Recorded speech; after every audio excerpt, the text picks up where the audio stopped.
Hola, ¿cómo están? Bienvenidos, bienvenidas y bienvenides. Buenas tardes, buenos días y buenas noches para todas aquellas personas que nos escuchan, que nos ven desde cualquier parte del mundo y que se unen a nuestra comunidad para disfrutar de cada una de nuestras charlas. Hoy vamos a conversar con una joven escritora con quien hemos tenido la posibilidad de conversar antes y que más allá de dedicarse al ámbito de la escritura, también tiene pues otros proyectos que están gravitando en este ambiente de lo literario y que tiene que ver con su propia formación como sujeto y como artista, como creadora de alguna manera desde el ámbito de la escritura. Quiero darle las gracias a nuestra invitada orureña, pero que vive en La Paz desde hace muchísimo tiempo. Gracias a Lourdes por estar acá con nosotros. Bienvenida. Hola, Saraí, muchas gracias por la invitación. Siempre me encanta estar en los espacios en los que tú estás, me siento bastante cómoda. Gracias de nuevo por invitarme. Te agradezco a ti, pues las gracias a ti. Vamos a comenzar hablando sobre un detalle que Lourdes ya nos comentaba al principio de nuestra conexión, que tiene que ver con el color de su cabello.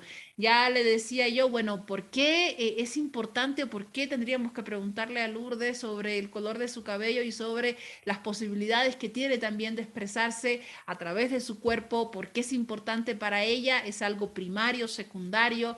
Pues ya lo vamos a descubrir a través de esta entrevista. Ahora estás con color rosado. Para aquellas personas que nos escuchan y que no nos están viendo, corran al Facebook para que vean el hermoso color que tiene en su cabello hoy nuestra joven escritora. ¿Qué significa para ti tantos colores encima? Bueno, realmente no es algo secundario para mí, ¿no? Tener el cabello de diferentes colores, el tipo de maquillaje que tiendo a usar. Tengo tatuajes, tengo 7 tatuajes, usarlos no es una cuestión meramente estética, aunque a veces me gustaría pensar que sí, pero viene realmente de un tiempo en el que he estado pensando mucho sobre el cuerpo, sobre la importancia de lo corporal y Uh -huh. de transformar mi mismo cuerpo en un espacio de resistencia, ¿no? Una resistencia a los espacios en los que tiendo a trabajar, que bueno, son espacios en donde prima muchísimo el machismo, la violencia, también los prejuicios de cómo te juzgan, de cómo te tratan, cómo esperan que reacciones, ¿no? Entonces es como mi pequeña resistencia para poder sobrevivir, digamos, y para poder ser yo misma y decirles, bueno, sí, estoy aquí, sigo sus reglas, pero hay espacios de mí que no van a poder controlar, ¿no? Entonces son cosas en las Claro. que yo sí puedo tomar decisiones, ¿no? Es cierto que a ratos tengo que recogerme el pelo para el trabajo y todo eso, ¿no? Pero es, al final Imagino, sigue ¿no? siendo Que rosado. en algún momento te dirán, está muy rosado para el evento, quizás puedes ponerte algún gorro o puedes oscurecértelo un poco. No, sí, cuando trabajaba en espacios educativos era como, Claro, me agarraban el pelo porque lo tenía verde en ese entonces y ¿por qué tiene el pelo verde? Que no les va a dar mala influencia a los estudiantes o tenía que cubrirme los tatuajes, aunque en realidad hubo una cosa muy interesante con los padres de familia de una chica que quería tatuarse, ¿no? Entonces la chica se acercó a preguntarme por qué notó que tenía tatuajes y yo, rayos, me van a despedir. Y yo le conté cómo había sido mi experiencia en este tatuaje, que me lo había hecho a los 25 años, le mostré uno que tenía que era antes, que era anterior, que cómo necesitan ser retocados y demás. Y la chica cambió de opinión, dijo, me voy a hacer el tatuaje, pero a los 21 porque si me lo hago ahora se va a deformar o no va a quedar bien y no sé qué. Y los papás estaban fascinados conmigo y yo, ya, pero no le digan al director que tengo tatuajes, por favor.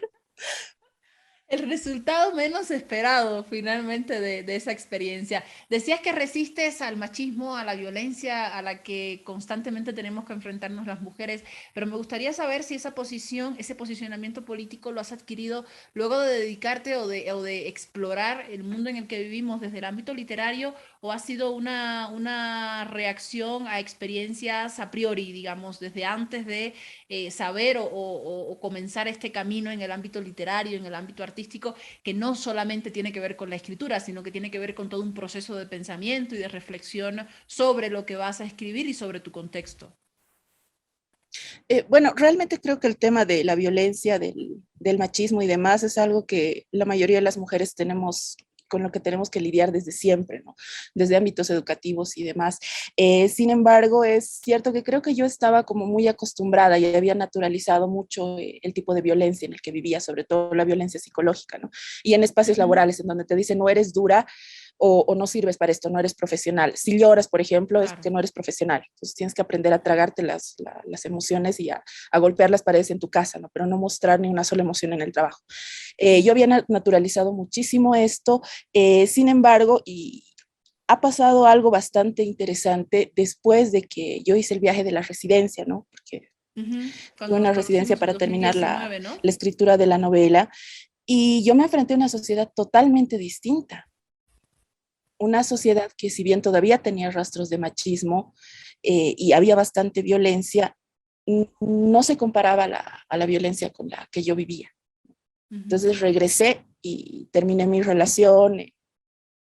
Exactamente, el 2019. Entonces fue un tiempo bastante breve, pero fue un impacto muy, muy fuerte comprender que estaba en un entorno tan violento. Yo no lo había asumido como tal. Yo había naturalizado muchas de las cosas que mi pareja me decía, que vivía dentro del rubro laboral, y solamente cuando vi otra realidad, cuando vi que era Claro. posible vivir de otra manera, que las mujeres estaban quejando de que tenían violencia porque la vivían también, pero que no se comparaba con la que yo vivía. Entonces dije, no, tengo que volver y esto tiene que cambiar en algo, ¿no? Lo mismo también que todo esto me ayuda, ¿no? Igual es también un poco reivindicar mi feminidad, ¿no? De darle cierta importancia a estos aspectos que cuando trabajas en la academia te dicen no son importantes, ¿no? ¿Para qué te vas a maquillar? No te van a tomar en serio, ¿no? Es que te tienes que ver de cierta forma y no creo que eso tenga más que ver, ¿no? Eso, ¿no? Reivindicar un poco mi feminidad.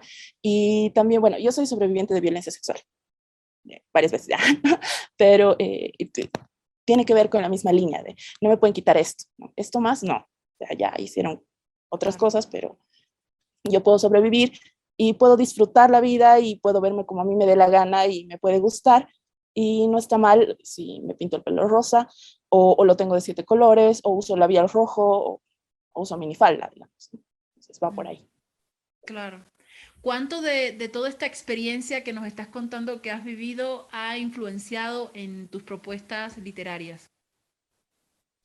Creo que todo, porque normalmente los escritores tendemos a decir que no hacemos mucho biografía, bueno, algunos sí, y no es, en realidad procuramos construir otros personajes. Desde mi experiencia, yo procuro construir personajes. En la última novela son todos hombres, solo hay una mujer, desde miradas, bueno, desde la ficción, ¿no? Sin embargo, todas las cosas que atraviesas en la vida, todas las experiencias que tienes, tu contexto mismo, inevitablemente influyen en tu tipo de escritura, en los personajes que vas armando, en las historias que narras. Inevitablemente te alimentas de las cosas que vives y experimentas todos los días.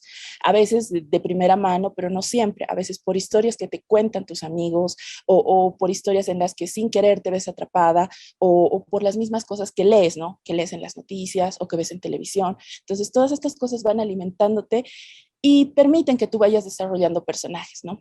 Además, a mí me gusta muchísimo observar a las personas, ¿no? Por eso una amiga dice que Mm. soy medio psicópata, pero no es eso, o sea, soy una estudiosa del género humano. Me gusta mucho observar a las personas y entender sus reacciones, ¿no? No siempre las justifico, pero puedo entenderlas. Entonces, mientras uno va entendiendo a estas personas, también puede construir personajes que respondan a una determinada lógica, que sean creíbles, que tengan una historia detrás. No necesariamente las vas a escribir toda en tu texto, no vas a poner toda la historia del personaje en tu novela o en tu cuento, pero si tú lo conoces, si tú entiendes por qué ha reaccionado de determinada manera, si entiendes por qué hace las cosas que hace, entonces va a resultar más creíble, va a ser un ser que se pueda detener sobre sus propios pies y la gente va a empatizar de mejor manera con ellos, ¿no? Entonces, eso funciona muy bien. Mm. Claro. Me imagino que en ese proceso de estudiar a las personas te encuentras con esa, esa experiencia de encontrar a otras personas que tienen quizás tus mismos fantasmas, tus mismos traumas, tus mismas frustraciones y tus mismos deseos, quizás una forma semejante a cómo pensar la vida, cómo enfrentarte a la vida. Y en ese sentido, el trasladar todo eso a tus propios personajes, a los personajes de tus obras literarias, debe ser como que un trabajo de convertirse en Dios, ¿no? La mayoría de los casos los escritores te dicen que uno de los elementos que más les gusta, que más les apasiona, les excita de la escritura es poder ser Dios en un mundo en el que solo ellos pueden decidir qué pasa, ¿no? Y hacia dónde van sus personajes. ¿Eres fiel con ese nivel de estudio que llevas adelante con las personas o eres de las que les gusta pues ponerle ese tinte de ficción un poco para alterar lo que no puede alterar en la vida real, digamos? No, yo sí realmente cambio todo lo que se pueda arreglar, mejoraría o empeorar, ¿no? Nunca había visto la perspectiva de la escritura como ser Dios, al contrario, lo había visto como ese niño traumado que está ahí en un rincón del aula y que no puede aceptar su realidad y que la cambia en su mente. Lo había visto más desde esa perspectiva, pero me agrada eso de pensarlo como Dios, ¿no? Y dependiendo del caso, ¿no? Procuro al construir un personaje, si este personaje es demasiado parecido a una persona que existe de carne y hueso, pues no voy a poder Ujú. cambiarle mucho porque no voy a poder obligar a alguien que no es suicida que se suicide, no va a funcionar. Pero en el caso de que esté construyendo un personaje inspirado en dos o tres personas diferentes, entonces sí tengo que hacer que sea más lógico para él lo que va a pasar o para ella lo que va a pasar, ¿no? Lo que sí es un ejercicio que hago de forma independiente a los textos narrativos como tales y que suelo escribir a veces en mi Facebook o a veces solamente en hojitas sueltas que normalmente pierdo. Ahí sí, en esos espacios sí voy como corrigiendo la vida. No solamente mi vida, sino la vida de otras personas y eventos que suceden, ¿no? Yo lo tomo como un ejercicio de escritura, ¿no? Porque la escritura es súper traicionera. Si la dejas un tiempo, Sí. la pierdes. Entonces te cuesta volver a retomar el ritmo, a encontrar tu lenguaje, ¿no? Entonces yo hago ese ejercicio constantemente, ¿no? De cambiar mi vida, ¿no? De arreglar las cosas, de hoy sí le pude pegar a ese tipo que me odia, no sé, cosas tontitas así, pero que ayudan mucho con contemplar el pulso, ¿no?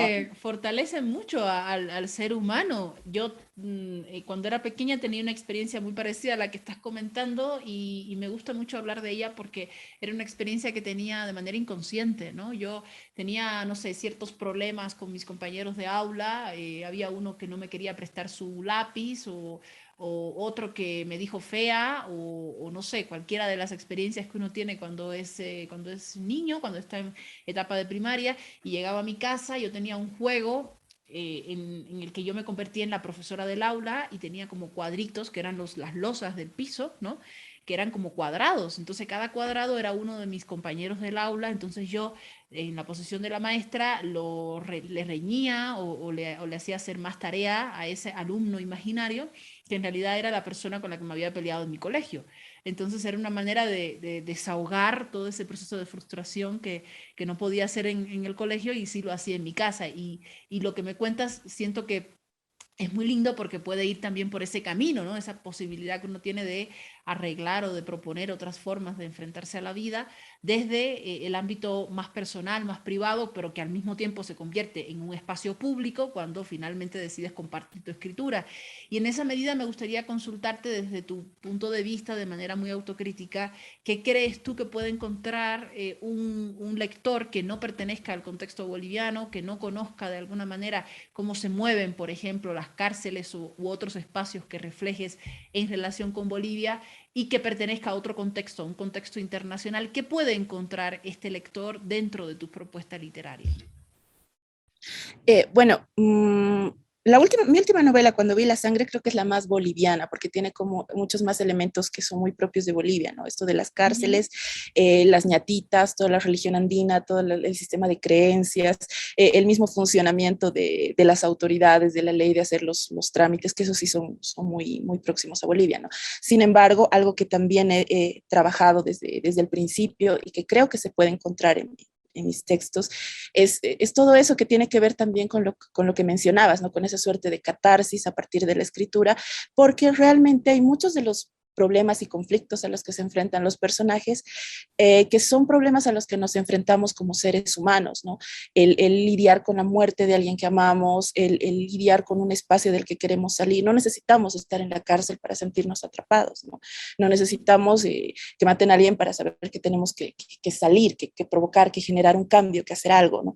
Entonces, todo ese tipo de reacciones que son muy propios de la naturaleza humana y que de alguna forma sirven como catarsis, creo que eso es algo que está pensado sí está pensado para hablarles también a lectores que no necesariamente sean de Bolivia o se identifiquen con los otros elementos, ¿no? Pero que sí pueden encontrar la complejidad de la mentalidad femenina, que está en un solo personaje, o todo ese dilema de lo masculino que está tan en cuestión, ¿no? Porque hay un personaje que es Manuel, que tiene un padre y él se cría solamente con el padre. Entonces, todas estas cosas más de expresar las emociones, los sentimientos, de poder lidiar con las pérdidas, con lo que sucede a tu alrededor, con el mismo bullying, no son aprendizajes que pueden ser equilibrados por una presencia diferente a la de su padre, ¿no? Entonces, yo creo que esta situación, sobre todo en los países de Latinoamérica, puede ser muy cercana a muchos hombres, ¿no? Que han crecido de una manera similar, rodeados más por un ambiente masculino que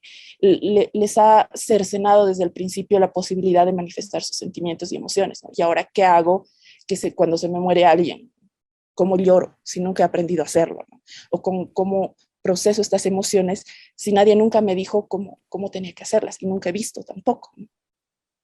Claro, claro, sí, en ese sentido me parece interesante que tu propuesta literaria va más allá de un espacio construido desde la ficción, tomando elementos evidentemente de la realidad, sino que se convierte también en un tratado sociológico, de alguna manera, de nuestro lugar como mujeres y como hombres, y de cómo enfrentarse a estos roles de lo masculino y lo femenino también.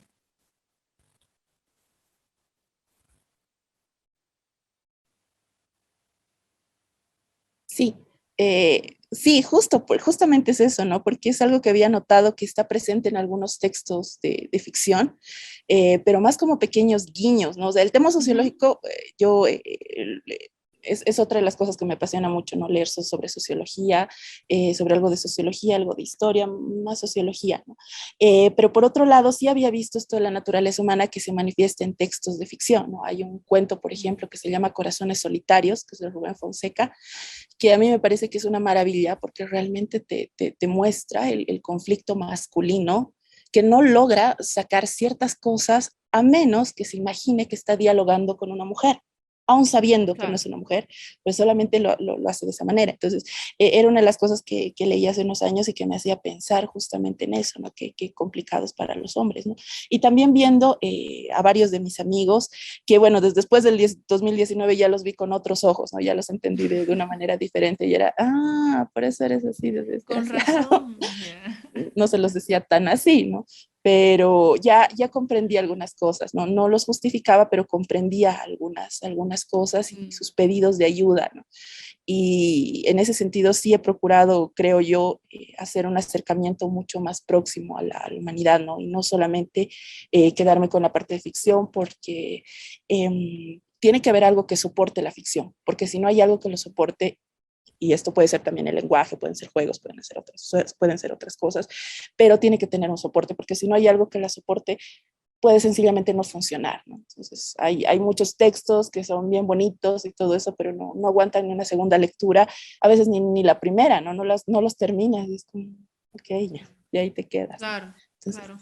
Lourdes, tú formas parte de esta generación de escritores jóvenes que se convierten como que en esta nueva voz, digamos, o en ese grupo de otras voces desde el ámbito literario que llegan, digamos, a la palestra para decir o para comentar temas que si bien son de contenido popular, digamos, lo hacen desde una perspectiva más personal, más individual, más propia. Me gustaría saber desde tu punto de vista cuánto del estudiar literatura, de continuar ese estudio con el ámbito de la maestría, en el caso tuyo desde la UNSA, aporta a la gestación, a la formación de un joven escritor. Me gustaría conocer desde tu mirada cómo, si hoy todavía es sostenible este discurso de que es necesario estudiar literatura, especializarse en el ámbito para saber escribir o para escribir bien, tomando en cuenta que la generación de hoy, la generación joven de hoy, está pues influenciada por otras maneras de acercarse al ámbito creativo, no están anclados a la manera tradicional, académica, que nos enseñaron, digamos, con escuelas del siglo XX, en pleno siglo XXI, de cómo uno debe enfrentarse al crecimiento, digamos, profesional de uno mismo hablando desde el ámbito artístico, desde otras disciplinas, pero sí tomando en cuenta que es necesario pues, conocer cierto espacio histórico, teórico, para dominar ciertas técnicas. Sin embargo, hoy te enfrentas a un espacio realmente amplísimo de gente que escribe, de jóvenes que están escribiendo, que están haciendo literatura, que están hablando sobre diversos temas sociológicos, humanos, políticos también, pero que vienen desde otra línea de crecimiento. ¿Qué opinión tienes tú en relación con este tema?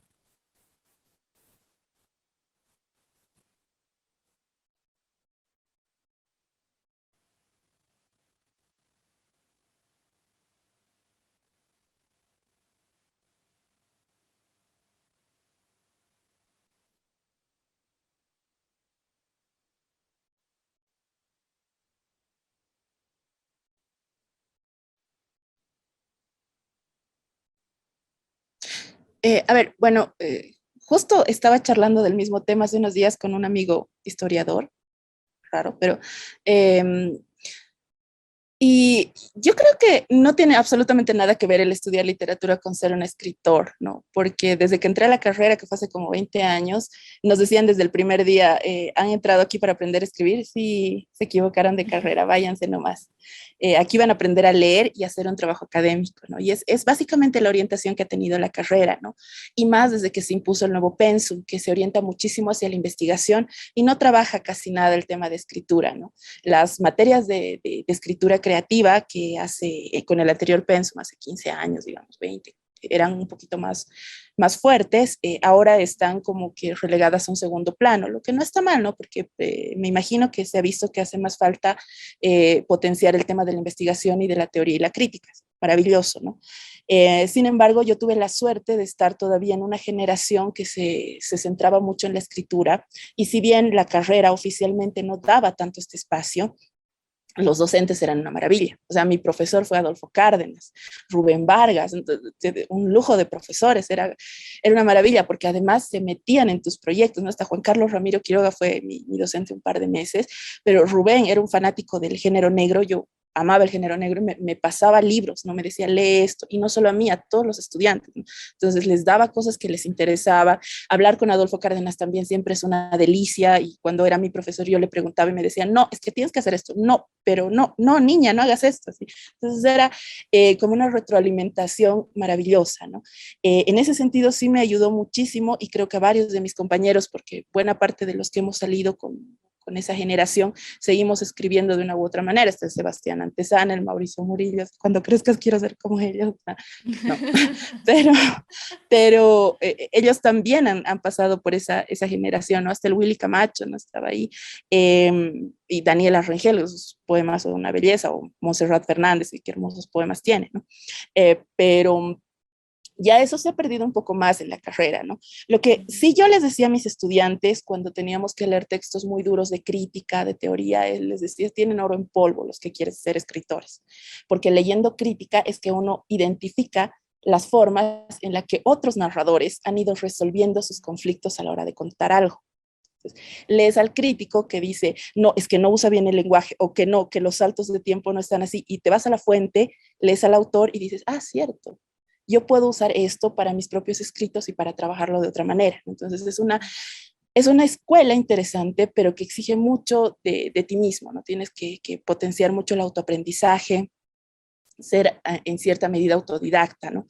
El año pasado sí estuve en un diplomado de la Universidad Católica, que era narradores todoterreno para la escritura de ficción, y era porque necesitaba templar el pulso, porque necesitaba una excusa para dejar el trabajo, porque tenía 3 trabajos a la vez, dejar el trabajo y obligarme a escribir. Esto también ha sido una gran idea, ¿no? ¿Por qué? Porque me había olvidado de algo que es fundamental igual en el proceso de escritura, que es el trabajo de taller, compartir tus escritos con personas que no están dentro de tu cabeza. Entonces ellos pueden leerte y decirte, esto no se entiende, o esto no está mal usado, o esto no me gusta. Y si aprendes a escuchar a las personas que son diferentes a ti, en lugar de poner la resistencia que muchos escritores hacen eso, dicen, no, no, es que esto es perfecto, es mío y así me entiendo yo.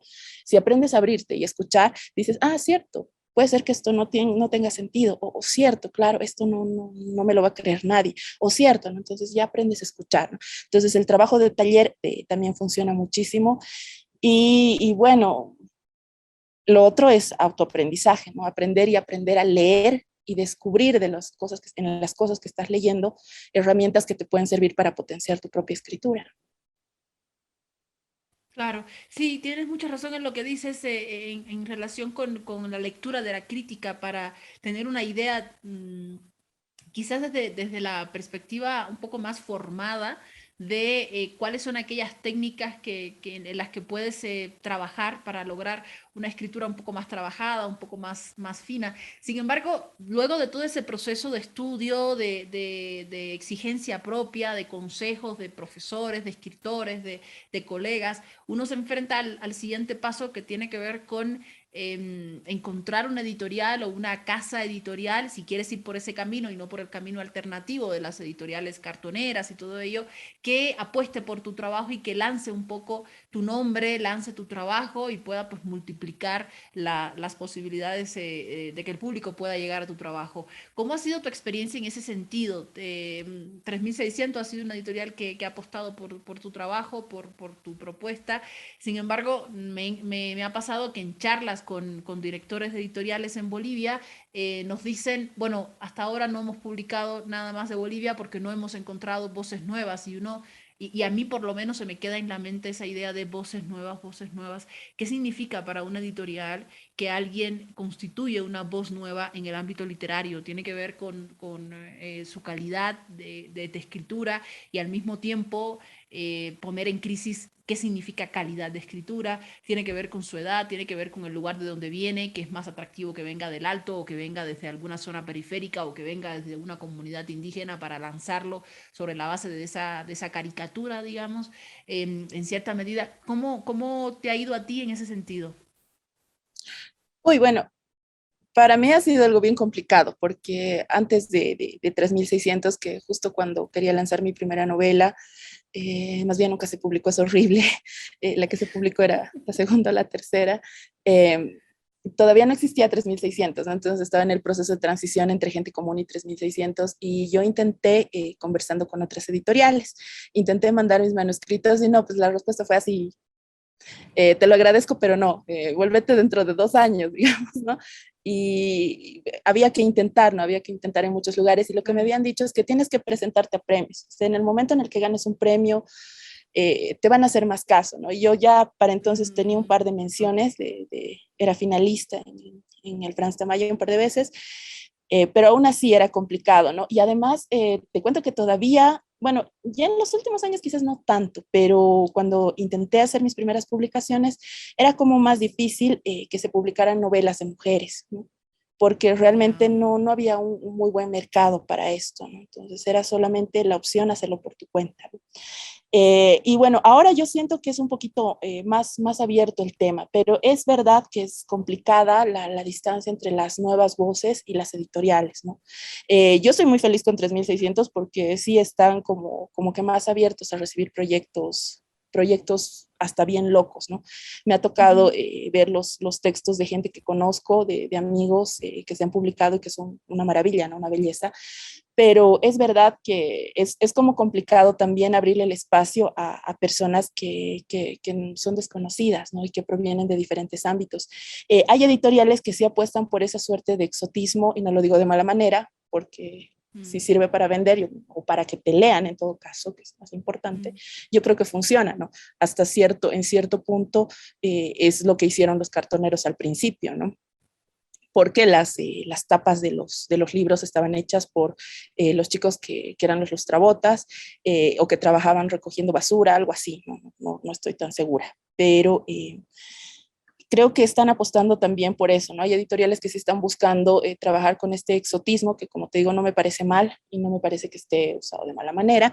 Y hay otras que, bueno, sí están buscando dar algunas luces con voces jóvenes, pero dentro de todo, y no es por pelearme con directores de editoriales, sí todavía es complicado acercarte a una editorial y decirle, yo soy un desconocido, soy Periquito de los Palotes, nunca he escrito antes, esta es mi primera Mm, novela, publíquenme, porque te van a decir, eh, en 2 años, porfa. Así claro. que sigue siendo un movimiento complicado el tema de las editoriales, ¿no? Mm. Sí, estoy de acuerdo contigo. Te pregunto por un tema de conocer experiencias propias, porque es bien difícil pues enterarse de estos temas si no consultas, si no preguntas directamente. Y por otro lado, las mismas editoriales tampoco quieren enemistarse o meterse en problema con los jóvenes escritores al decir de frente, digamos, este sí, este no, por tal motivo. Sin embargo, yo creo que las posibilidades en las que hoy estamos, digamos, viviendo tecnológicamente hablando, te da también ese espacio de poder difundir tu trabajo literario, evidentemente no a la altura o no con las dimensiones de una editorial tradicional, convencional, pero sí te permite a través de espacios en plataformas digitales el poder lanzar y compartir tu trabajo escritural. Tú decías que en algún momento te daban ganas o lo haces, de hecho, el poder compartir textos cortos, quizás a través de tus redes sociales. ¿Cómo es la interacción de Lourdes con sus lectores a través de las redes? ¿Las redes se constituyen en un espacio interesante para ti, para explorar, para alimentar esa relación? Sí, la verdad es un espacio súper interesante, ¿no? En algún momento estuve a cargo de la cartelera de Rascacielos y yo ahí estaba como que lo que menos hacía era describir la película, ¿no? Contaba una historia a propósito de la película y todas son crónicas reales, por si acaso, todo ahí. Y la respuesta era súper interesante porque me escribían amigos y me decían, he leído eso, ¿en serio te ha pasado? Y era como que más el gancho de lo que había, es que a la gente le encanta el chisme, ¿ves? Claro, claro, claro. Sí, les encanta, ¿no? Y más, no sé, porque se imaginan que soy mucho más santita de lo que soy, entonces leer las cosas que publico son un poco, es un poco chocante y necesitan averiguar si era real, ¿no? Entonces, en ese sentido creo que me ha generado bastantes más lectores que se han aproximado por el chisme de qué había pasado con mi ex y que a partir de eso han querido acercarse a mis novelas, ¿no? Y a mis cuentos. Mm. Sí, de hecho, tengo varias conversaciones que empiezan con, necesito saber quién es tu ex, dame nombre. Y yo, no, no, no pasará. O, Lo voy a o quién, capar, lo voy a capar. Yeah. no, no, no, no, si le pasa algo ya, primera sospechosa. No, pero realmente funciona bastante bien. Y es otra cosa que justo estaba charlando con este amigo que te comentaba, que él también publica cosas en Facebook, pero dice que depende de los temas para que tengan cierto alcance, ¿no? Si algo he aprendido es que más que los temas también tiene que ver con horarios de publicación, con cosas que vas intercalando. Por eso en mi perfil hay un montón de memes, hay música y todo un poquito para ampliar el rango hacia donde van a llegar mis publicaciones, ¿no? Y que tengan una mejor recepción. He descubierto también que las historias son una muy buena forma de atraer gente para Claro. que te lean. Y eso, ¿no? Y no me parece nada mal si se incentiva la lectura, no solo de mis textos, digamos, ¿no? Sino la lectura en general. En ese sentido, también yo tengo una opinión muy contraria a la de toda la línea de mi carrera, digamos, acerca de Wattpad. Yo creo que es una cosa maravillosa, ¿no? Tiene sus bemoles, obviamente tiene sus cosas horribles, digo, traumada por el fanfiction de Arenita y Bob Esponja, pero sí tiene cosas bastante positivas, ¿no? Y me encanta que haya autores que estén saliendo de Wattpad y además que no solamente eso, sino que se estén animando a experimentar más con el lenguaje y estés encontrando escrituras de calidad. Si tú dices, pero se supone que Wattpad era lo X, ¿no? Es lo que lee todo el mundo Claro. que tiene flojera, pero no. Entonces lees unos textos y es, oh, por Dios, está bien. Entonces, si te sirve para ejercitar la escritura, además, para convencer a lectores jóvenes, para atraerlos, para mostrarles que la lectura no es todo lo aburrido que se imaginan y que les enseñan en colegio, lamentablemente, sino que es algo más interesante, que puede hablar de temas que sí te llegan, que te interesan, entonces me parece genial. Mm.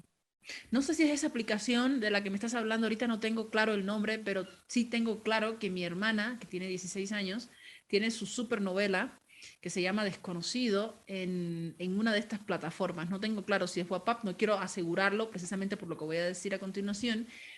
Y algo que a mí me parece así impresionante es que ella con 16 años pueda escribir de manera interminable. Tiene unos capítulos, es decir, una historia que yo, la verdad, no puedo terminar de leer. Además, no es el estilo que me gusta leer, pero bueno, es mi hermana, tengo que leer para decirle, ¿no? Cómo va. Pero una cosa que a mí me preocupa mucho es el tema ortográfico, por ejemplo. No sé si en el caso de Warpa, de esta que mencionas, hay un cierto, digamos, filtro para descubrir ello y para arreglarlo en el camino, pero en el caso de mi hermana, que tiene 16 años, a veces los errores ortográficos y las faltas de coma, de punto, de tilde, son catastróficos. Sin embargo, a sus lectores, si bien estamos como familia, ¿no? Encima de ella, esto arregla, esto está mal, esto no lee, no sé qué, a sus lectores les encanta y yo me pongo como que en un espacio de indefinición. No sé si está bien que lean con falta de ortografía o si lo que importa es que lean nomás sea como sea, ¿no? Entonces ya no sé yo qué pensar, pero lo que sí sé es que escribe como loca y escribe desde su celular, ¿no? Y publica capítulos semanales y yo digo, pero tiene 30.000 lectores, tiene más seguidores en su espacio de novela que en mi página de Facebook, que vengo trabajando hace 10 años en cultura. Y no sé si es un poco de envidia también que tengo, pero es impresionante. Y uno dice, bueno, ante todo este nivel de información y de compartir y de gente que está haciendo, que está escribiendo, ¿cómo entender hoy el término calidad, el término de escritura interesante a la hora de analizar estos temas, más allá de los ciertos elementos teóricos que un especializado en el ámbito filológico, literario, puede darte como para analizar, digamos? Ya, sí, esa es una de las cosas que es como un conflicto, porque en Wattpad no hay un filtro y Entonces debe realmente ser esa. sí, sí, y hay horrores de ortografía, horrores, pero terribles, y de escritura y todo lo demás. Aunque como editora te digo que hay autores que escriben así también, o sea, que tienen 20 años de experiencia y te siguen Claro. mandando vaca con de larga, ¿no? Pero esa es otra cosa, ¿no? Creo que en plataformas como Wattpad sí funciona muchísimo esto del ejercicio de la escritura, ¿no? Yo tenía igual estudiantes de 15 años, 16, realmente que lloraban por escribir un ensayo de una página de 3 miserables párrafos, pero cada semana le metían un capítulo de 10 páginas. Yo, pero escribes 10 páginas. Yo, sí, pero esto es bonito, esto también es bonito, Claro, ¿no? Y algo que me ha claro. llamado muchísimo la atención, y este es un fenómeno genial, es que una novela que fue un fenómeno en Wattpad, porque hay varias que se están publicando por editoriales famosas, ahora que son tendencia, ¿no? O sea, es el Coelho de las nuevas generaciones, digamos, pero bueno, gracias a Coelho sobrevive Borges.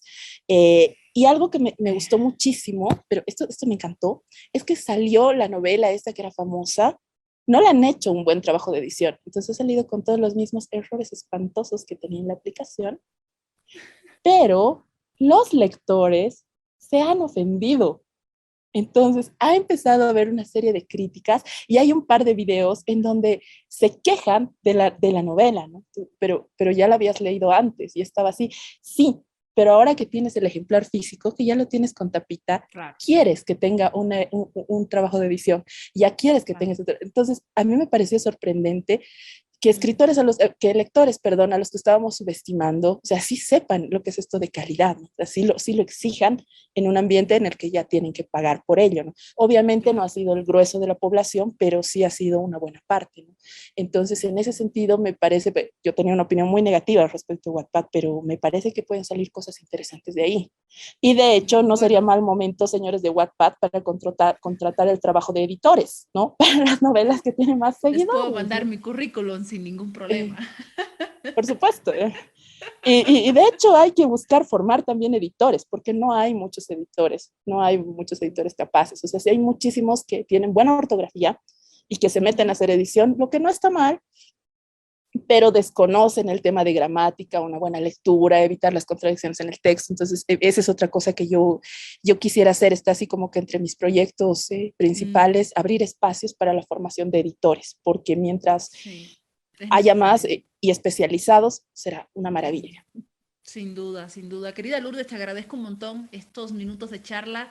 Es un gustazo enorme conocer tu experiencia, conocer parte de lo que trabajas y de lo que cuentas en relación con tu vida, con el color de tu cabello y con tus 6 hijos, que bueno, creo que uno solo nomás nos ha dado el privilegio de verle, de lejitos, pero agradezco un montón todo este tiempo. Y la última consulta tiene que ver con tus próximos proyectos, qué se viene en el ámbito literario después de haber lanzado esta novela, qué tienes en mente, qué tienes en mano trabajando.